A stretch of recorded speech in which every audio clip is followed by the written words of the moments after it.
प्रभाग क्रमांक 3 चे नगरसेवक अक्षय गंगेकर यांच्या वतीने कैलासवासी उपमुख्यमंत्री अजितदादा पवार यांना भावपूर्ण श्रद्धांजली.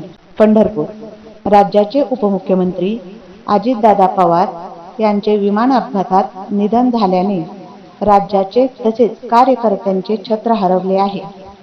अजितदादा कार्यकर्त्यांना नेहमीच सन्मानाची वागणूक देऊन त्यांच्या अडीअडचणी सोडवण्यासाठी सदैव तत्पर असायचे.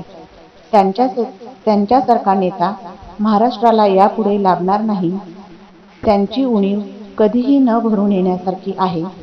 त्यांच्या जाण्याने महाराष्ट्रासह कार्यकर्ताही पोरका झाला आहे, असे उद्गार पंढरपुरातील प्रभाग क्रमांक 3 चे नगरसेवक अक्षय गंगेकर यांनी काढले.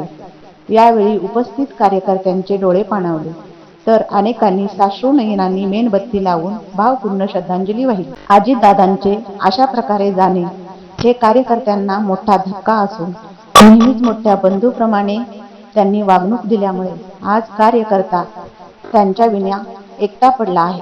महाराष्ट्रात यापुढे असा नेता होणे नाही.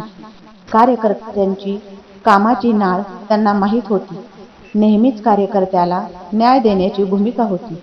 यावेळी संगम मेंबर कंकणवार, युवा नेते अभिषेक गंगेकर, युवा नेते विवेक गंगेकर, गणेश सोमवंशी, मोहन सुतार, राकेश गंगेकर, नरेश पिंगळे, पिंटू दिवेकर, तुषार कंकणवार, अजय भोसले, ओंकार वाघमारे, नवनाथ भिंगारे, स्वप्नील पडळकर, शुभम लिमकर, अभिजित शिंदे, सुनील घाटे, दिनेश साळुंखे, अनंत मोरे, कापसे मामा तसेच सहकारी व कार्यकर्ते मोठ्या संख्येने यावेळी उपस्थित होते. दरम्यान प्रभाग 3 चे नगरसेवक अक्षय गंगेकर बोलताना म्हणाले की या ठिकाणी आपल्या महाराष्ट्र राज्याची उपमुख्यमंत्री आणि राष्ट्रीय काँग्रेस पक्षाचे राष्ट्रीय अध्यक्ष स्वर्गीय अजितदादा पवार यांचं काल आपण बघितलं की बारामती येथे त्या ठिकाणी विमान अपघातामध्ये त्यांचं विकट निधन झालेलं आहे. कारण आज बारामती अख्ख्या महाराष्ट्राला आश्चर्य धक्का या ठिकाणी बसलेला आहे. आणि इतकं मोठं नेतृत्व जे महाराष्ट्रापुरती किंवा बारामतीपुरती मर्यादित नसून देशावर छाप पाडणारं हे नेतृत्व होतं. आज अजितदादांच्या कामाची पद्धत होती जी गोरगरिबापर्यंत असेल किंवा सामान्य नागरिकांपर्यंत त्यांचे कॉन्टॅक्ट होते, कनेक्टिव्हिटी होती, की आज असं कुठलाही नेता आज महाराष्ट्रामध्ये किंवा देशामध्येही तिथं त्या ठिकाणी नाहीये. आज अशा या लोकनेत्याला आज आपल्यातनं एवढ्या कमी वयामध्ये निघून जाणं हे अक्षर पश्चिम महाराष्ट्रातील धक्का आहेच आहे, पण पूर्ण महाराष्ट्रासाठी व देशासाठी हा खूप मोठा धक्का आहे. आज दादासारखे नेतृत्व त्या आपल्या महाराष्ट्राला व देशाला त्या ठिकाणी लाभलं होतं. आदरणीय शरदचंद्रजी पवार साहेबांच्या नेतृत्वाखाली जोरात त्यांनी काम ह्या ठिकाणी केलं होतं की अक्षरशः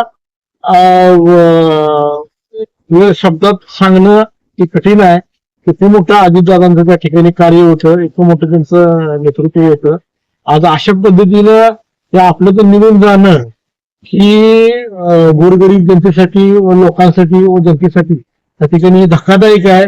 आज या ठिकाणी असं अजून सुद्धा वाटत नाही की अजितदादा आपल्या निघून गेलेली.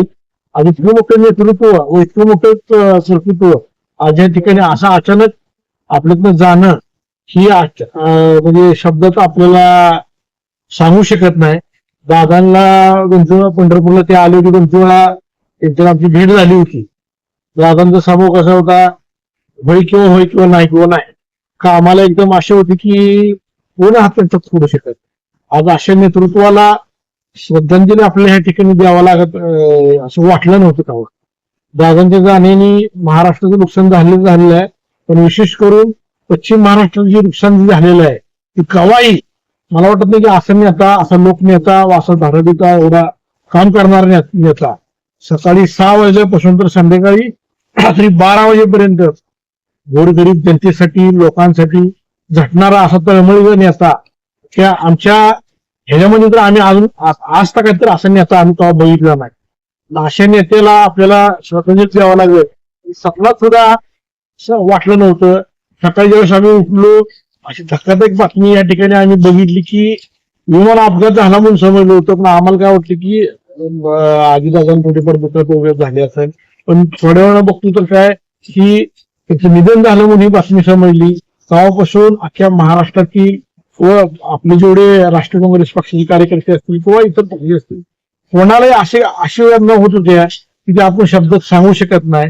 अजितदादासारखी नेते जे आज आमच्यासाठी युवकांना या ठिकाणी त्यांचं हे होतं, आम्हाला त्यांच्या आशास्थान किंवा प्रेरणास्थान आम्ही त्यांना बघायचो.